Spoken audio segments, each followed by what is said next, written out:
আরবি হরফ অনেক সহজ। কিভাবে?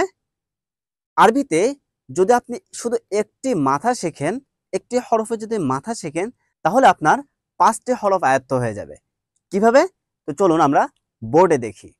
আরবিতে এই যে আমরা একটা সিম্বল দেখতে পাচ্ছি, এই সিম্বলটাকে বলা হয় রস। রস মানে হচ্ছে মাথা। তো এই যে আরবি প্রতিটা হরফেরই একটা একটা করে মাথা থাকে। তো এই যে একটা মাথা আমরা দেখতে পাচ্ছি, যদি আমরা এই মাথাটাকে আয়ত্ত করতে পারি, তাহলে আরবিতে আমরা ৫টি হরফ শিখে যাব। কিভাবে? চলুন আমরা এখানে দেখি। এই যে একটা মাথা আমরা দেখতে পাচ্ছি, এই মাথার নিচে যদি আমাদের একটা ফোঁটা থাকে, যদি একটা ফোঁটা থাকে, তাহলে সেটাকে আমরা বলবো বা। হ্যাঁ, একটা ফোঁটা থাকলে সেটাকে বলবো কি? বা।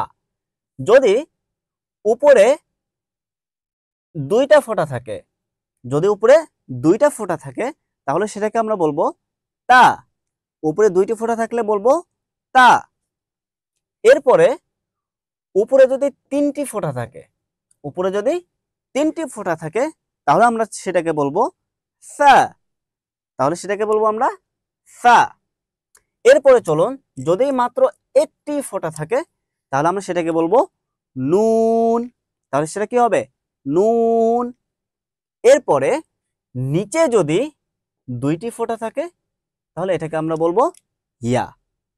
ঠিক আছে? যদি নিচে দুটি ফোঁটা থাকে, তাহলে সেটাকে বলবো আমরা কি? ইয়া। তাহলে কি আরবি সহজ না? আরবি অনেক সহজ। তো আমরা এভাবেই আমাদের পেইড ব্যাচগুলোতে আরবি শিক্ষা দিয়ে থাকি। তো আপনি যদি আমাদের কোরআন শিক্ষা কোর্সে যুক্ত হতে চান, তাহলে আমাদের ক্যাপশনে দেওয়া নাম্বারে যোগাযোগ করুন, অথবা এই পেজে সরাসরি মেসেজ করুন।